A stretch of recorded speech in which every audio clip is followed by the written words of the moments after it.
Israel और Palestine की conflict भीषण युद्ध होगा दोस्तों, भीषण युद्ध। क्योंकि इस समय बहुत ही बुरी हालत हो गई है, टेंशन्स काफ़ी ज़्यादा हाई हैं इजराइल और पैलेस्तीन के। क्या हो रहा है बात करेंगे। 34 से ऊपर रॉकेट्स फायर किए गए हैं। ये तो अच्छी बात है जो इनका आयरन डोम है इजराइल का, कि कोई भी रॉकेट आता है तो उसको वहीं पे तबाह कर देता है। बता रहे थे कि 30 को तो हमने रोक दिया है, लेकिन 29 को रोक दिया था हमने, इजराइल की तरफ से बयान आया है। लेकिन 5 इजरायली टेरिटरी पे गिरे। सीरिया की तरफ से रॉकेट्स फायर हुए, लेबनान की तरफ से रॉकेट्स फायर हुए। बहुत ही क्रिटिकल कंडीशन है दोस्तों। इजराइल वैसे ही भयानक अनस्टेबिलिटी है। अभी आपने देखा जो जुडिशियल रिफॉर्म्स हैं, उस पर मैंने अभी लेक्चर भी किया था, देखिएगा आप। उस पर काफ़ी ज़्यादा बवाल हुआ है, काफ़ी दंगे हुए इजराइल में। और अब ये अभी आपको पता ही है कि होली मंथ ऑफ रमज़ान चल रहा है, रमज़ान, और ये ज्यूज़ के लिए भी, यहूदियों के लिए भी बहुत ही होली मंथ है।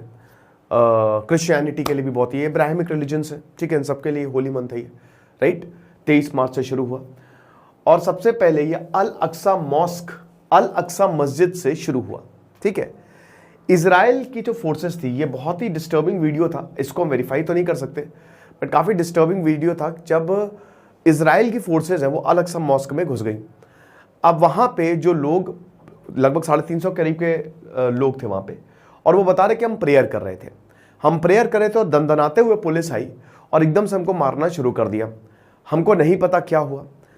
रबर पैलेट्स जो होती है वो चलाई गई, स्टन ग्रेनेड्स फेंके गए। एक एल्डरली महिला कहती हैं कि मैं कुरान मतलब इबादत कर रही थी और एकदम से स्टन ग्रेनेड आया और मेरी छाती पे लगा, तो बड़ा मुश्किल हुआ।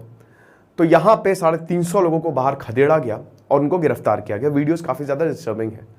इजराइल का ये कहना है कि ये लोगों ने बैरिकेडिंग कर ली थी, इन लोगों ने मॉस्क के, मस्जिद के अंदर बैरिकेडिंग कर ली थी। अब यहां अंदर जो है वो काफी ऐसे लोग छुपे हुए थे जो कि दंगा भड़का सकते थे या जो फिर दिक्कत पैदा कर सकते थे, इसलिए हमने ये कार्रवाई की। बैरिकेडिंग करना कितना सही है, यूएई ने भी यही बोला कि बैरिकेडिंग यहां पे नहीं करनी चाहिए थी। यहां पे बोला जा रहा हमने कोई बैरिकेडिंग नहीं की। तो दोस्तों ये अल अक्सा मस्जिद जो है वो हमेशा से कंटेंशन पॉइंट बना हुआ है, और इजराइल के ऊपर ये आरोप लगता है कि जब चाहे तब वो रेड कर देता है। पैलेस्तीन के ऊपर यह आरोप लगता है, उधर मतलब वेस्ट बैंक और गाजा पे, कि ये लोग परेशान करके रखे हुए हैं और जब चाहे ये हम पे मिसाइल छोड़ देते हैं। तो बड़ी मुश्किल कंडीशन है एक तरीके से। तो वायलेंस इन दी यरूशलेम सिटी, जो कि दुनिया का सबसे पवित्र शहर, सबसे रिलीजियसली हिस्टोरिकली इंपॉर्टेंट शहर माना जाता है यरूशलेम। आपको पता है ना कि तेल Aviv is the capital of Israel, क्योंकि यरूशलेम अभी भी इजराइल, ना इजराइल के अंडर में है ना कहीं, क्योंकि यहाँ पे मुस्लिम मतलब इस्लाम, क्रिश्चियनिटी और जुडाइज्म तीनों के लिए सबसे जरूरी साइट है। तीनों की धर्म की उत्पत्ति आप कह सकते हो यहां से हुई। जीसस ने तो पूरा जीवन ही यरूशलेम में गुजारा, क्रूसिफिकेशन यहां। देन उसके बाद हम ये देखते हैं कि जो मोहम्मद है, ठीक है, उन्होंने जन्नत का रास्ता यहीं से ही तय किया था। फिर उसके बाद जुडाइज्म, यहाँ पे जो मंदिर है, ठीक है, ज्यूइश टेम्पल्स वो यहाँ पे बनाए गए, फर्स्ट टेम्पल, सेकेंड टेम्पल। तो बड़ा बहुत ही ज़्यादा इंपॉर्टेंट है, ठीक है ना, रिलीजियस पॉइंट ऑफ व्यू से। क्रिश्चियनिटी के लिए सबसे इंपॉर्टेंट चर्चेस आपको यहाँ पे मिलेंगे, मस्जिद यहाँ पे मिलेंगे, टेम्पल्स यहाँ पे मिलेंगे। और बहुत महंगा है यरूशलेम, आपको पता है, बहुत महंगा है यरूशलेम। एक मैकडी का बर्गर यहाँ पे 200-250 का मिलता है। क्योंकि देखिए अब यरूशलेम एक रिलीजियस प्लेस तो है ही, बट सारी रिलीजियस प्लेस टूरिस्ट प्लेस भी होती है, हम सबको पता है। और पूरी दुनिया में सबसे ज़्यादा टूरिज्म यरूशलेम में आता है, बहुत खूबसूरत है, ठीक है ना। तो लोग घूमने भी आते, देखने में भी। सचिन तेंदुलकर यरूशलेम गए थे। तो ये चीज़ें, तो काफ़ी ज़्यादा वायलेंस हुआ है। अब देखिए आपको कहानी पूरी पता ही होगी, मैं कई बार बता भी चुका हूँ, तकरीबन 50 सैकड़ों लेक्चर्स मैंने लिए सिर्फ और सिर्फ यरूशलेम पे, ठीक है। यरूशलेम इतना इंपॉर्टेंट क्यों है, फिर वॉर जो हुआ 1948 में, ये आप देख सकते हैं, ठीक है ना। This is the Dome of the Rock, और ये आपका अल अक्सा मॉस्क है, मस्जिद है, और ये आपकी वेलिंग वॉल है जिसको वेस्टर्न वॉल कहते हैं, ठीक है ना। तो ये चीजें, देन उसके बाद ये टेम्पल माउंट है। तो यहां पे हमेशा से टेंशन जो है वो बहुत ज्यादा बनी रहती है। अब टेंशन शुरू हुई वही अल अक्सा मॉस्क रेड के बाद। उसके बाद हम ये देखते हैं, भैया देखो, अगर आपने मॉस्क को रेड किया तो उधर पे भी रिस्पॉन्स आएगा।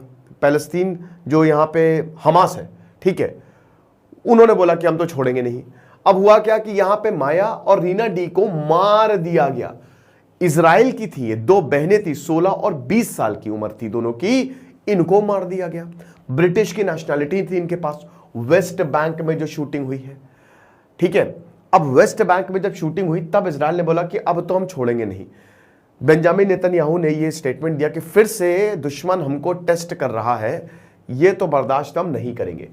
किसी ने रिस्पॉन्सिबिलिटी नहीं ली। इनफैक्ट हमास ने भी बोला कि हमने नहीं मारा भाई, लेकिन बोला कि जिन्होंने मारा है ठीक किया है, क्योंकि अगर आप मस्जिद पे से रेड करोगे तो इस तरीके का रिस्पॉन्स आपको देखने को मिलेगा। ठीक है, अब देखिए हम सबको पता है कि ये गाजा को कंट्रोल करते हैं, वेस्ट बैंक और गाजा पैलेस्तीन। यानी कि देखिए इजराइल बहुत ही छोटा सा है बट बहुत ज्यादा, इनफैक्ट दुनिया में सबसे इंपॉर्टेंट जो है इस समय इजराइल बना हुआ है। इजराइल ने अभी तक ये बोल दिया था कि हम ईरान पे हमला करेंगे। ईरान और इजराइल की टेंशन बहुत ज्यादा हो गई। ये बोला कि अमेरिका सपोर्ट करे ना करे लेकिन हम ईरान पे हमला करेंगे। अब अमेरिका कहता है, अमेरिका इजराइल को छोटा भाई मानता है। अगर अमेरिका ने यहूदियों को शरण नहीं दी होती तो यहूदी खत्म हो जाते यहां से। ठीक है, इस समय इजराइल में ही आपको सबसे ज्यादा यहूदी मिलेंगे, जूइश होलोकॉस्ट के समय, और उससे पहले बहुत सारे यहूदी भारत भी आए थे, है ना, ये चीज है। तो फ्राइडे की जो प्रेयर है it was passed without major incident. अभी जो फ्राइडे को प्रेयर हुई थी उसमें कुछ नहीं थी, लेकिन हाँ पत्थरबाजी देखने को हमको मिली थी। ठीक है, लेकिन फिर से बहुत ज्यादा टेंशन हो गई है। अब आज संडे है और थर्सडे से लेकर अभी तक लगातार जो है वो टेंशन से बनी हुई है। अब बड़ी बात यह है कि उधर से मिसाइल आ रही है। कल दोस्तों एक इटालियन टूरिस्ट जो है वो मर गया। कार जो है कार घुस गई यहां पे, इटालियन टूरिस्ट और 5 और लोग, कार तेल अवीव में घुस गई जाके और वो पलट गई जिसमें इटालियन टूरिस्ट मारा गया। अब इसमें भी जो मरे हैं, ठीक है, किसका नाम आ रहा है यहां पे, एक पैलेस्टीनियन का नाम आ रहा है, ये चीज है। फिर उसके बाद अगेन गाजा में क्रॉस बॉर्डर स्ट्राइक्स हमको देखने को मिलती है, लेबनान में क्रॉस बॉर्डर स्ट्राइक्स हमको देखने को मिलती है। अब उसने बोला कि इन सबसे तो इजराइल और पैलेस्टीन की टेंशन जो है वो बढ़ेंगी ही, खत्म नहीं होगी। इस तरीके की कल तस्वीरें हमको देखने को मिली।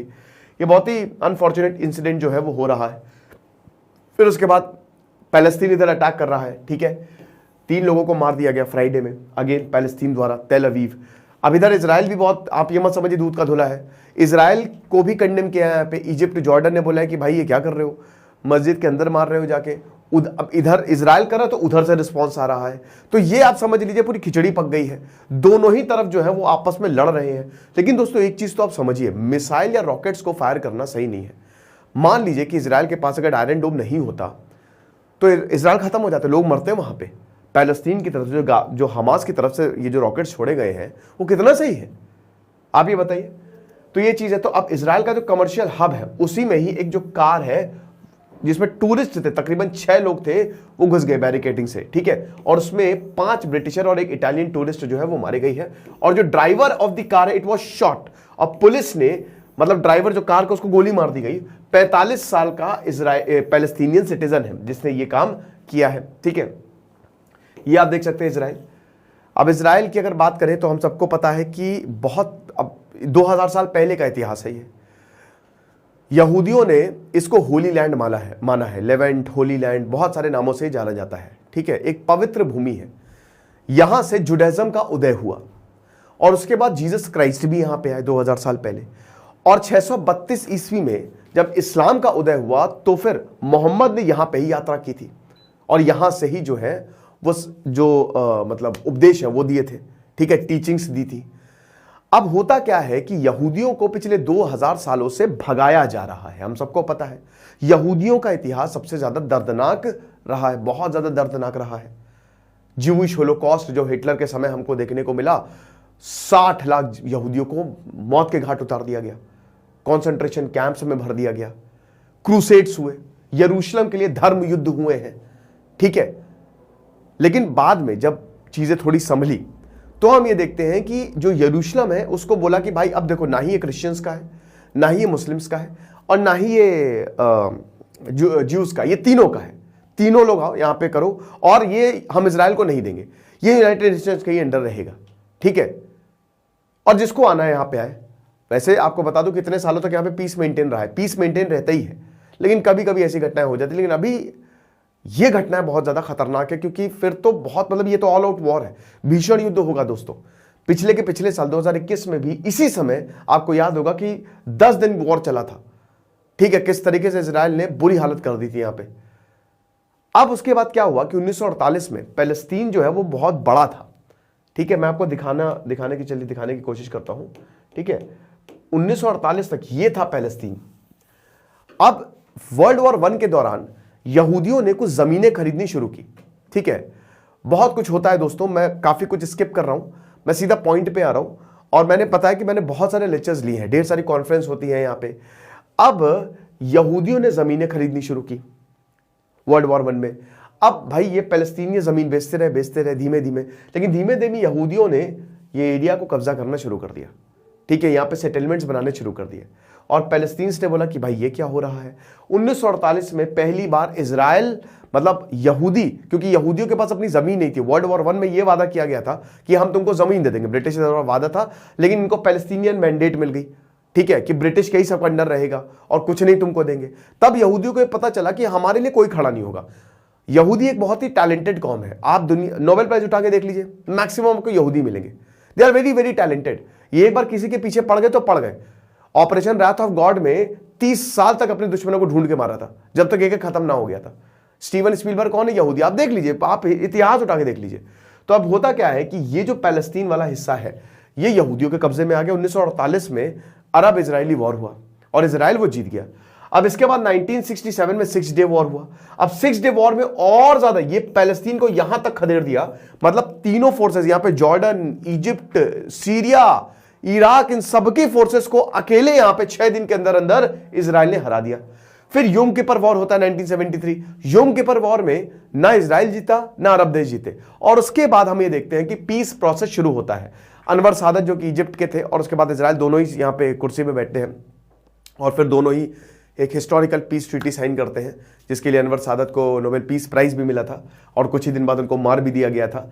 तो पैलेस्तीन को फाइनली रिकॉग्नाइज किया जाता है कि भैया देखो जो ये एरिया है ना, ये आपका पैलेस्तीन होगा बस। लेकिन अब यहां पे इस एरिया पे भी इजराइल जो है वो कब्जा करता जा रहा है और ये वेस्ट बैंक है। ठीक है, गाजा मतलब गाजा स्ट्रिप। अब ये जो गाजा स्ट्रिप है, इस गाजा स्ट्रिप में प्रॉब्लम ये है कि यहां पे ये हमास के अंदर है। ठीक है, ये पूरा हमास का कब्जा है।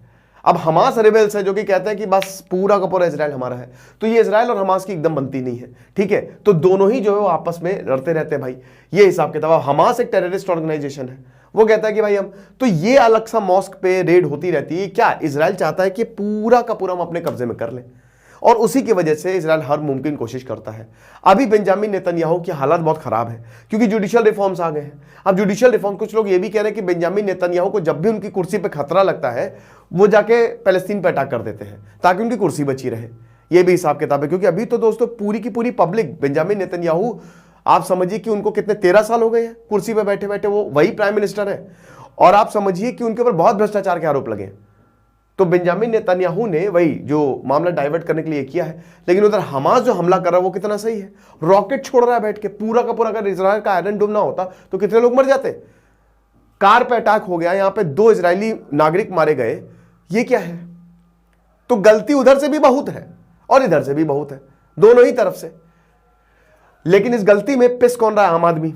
अब प्रॉब्लम इतनी ज्यादा है कि लगातार वायलेंस जो है अलग सा मस्जिद और बाकी हर जगह जो है वो होता जा रहा है। इजरायली डिफेंस फोर्स बोल रही है कि भैया ऐसे तो होगा नहीं, हम तो खत्म करेंगे। ये आप देख सकते हैं, इस तरीके का हिसाब किताब है। बाकी अभी तो ये है कि अभी सीरिया की तरफ से भी जो रॉकेट्स है वो फायर हुए हैं। ठीक है, ये 2008, 9, 2012 एक छोटी सी टाइमलाइन दी गई है कि कब कब ये युद्ध हुए हैं। और अभी अगर हम गाजा की बात करें तो लगभग 21 लाख लोग रहते हैं यहाँ पे। ठीक है, अच्छी खासी पॉपुलेशन, लेकिन बहुत ही छोटा, एक शहर के बराबर ही है गाजा। ठीक है, जितना बड़ा मुंबई शायद उतना ही बड़ा होगा, ज्यादा बड़ा है नहीं, है ना। तो ये इजरायली अटैक हुए और काफी ज्यादा अभी लेबनान में, अब लेबनान में हिजबुल्लाह, अब यहां पे इजराइल अब देखिए सबको टारगेट कर रहा है। वो कह रहा है कि जो जो हमारा दुश्मन हम सबको खत्म कर देंगे। गाजा पे उसने टारगेट किया, गाजा में बहुत सारी अंडरग्राउंड टनल्स बनाई गई हैं हमास द्वारा। इसके बाद यहां पे हिजबुल्लाह में उसको टारगेट किया। ठीक है, हिजबुल्लाह कहते वो भी सीरिया में अभी मिसाइल दाग दी यहां पे। तो आप ये समझिए कि दुनिया अरब मुल्कों के खिलाफ यहां पे फिर से एक जो जंग है वो छिड़ती हुई दिख रही है। भीषण युद्ध की कगार पे पहुंच गए हैं, क्योंकि अगर सीरिया ने अभी कुछ बोला नहीं है, लेकिन अगर वहां पे टारगेट हुआ है तो आप समझ लीजिए कितनी दिक्कत है। इजराइल डिफेंस फोर्सेज ने बोला है कि हम जितने भी टारगेट, ये जो इंफ्रास्ट्रक्चर है, टेररिस्ट इंफ्रास्ट्रक्चर, इनको खत्म कर देंगे। और लगातार गाजा पे अभी स्ट्राइकिंग जो है वो चल रही है और सिचुएशन बहुत ही ज्यादा वल्नरेबल बनी हुई है, कुछ भी हो सकता है। तो जो भी होगा हम बताएंगे। फिलहाल तो अभी ताजा खबर यही कि इधर सीरिया की तरफ से कुछ रॉकेट्स है, तो इजराइल ने वहां पे मिसाइल दाग दी है, ठीक है, लेबनान में मिसाइल दाग दी है। अब ये कितना ज्यादा खतरनाक साबित होगा वो तो आने वाला वक्त ही बताए।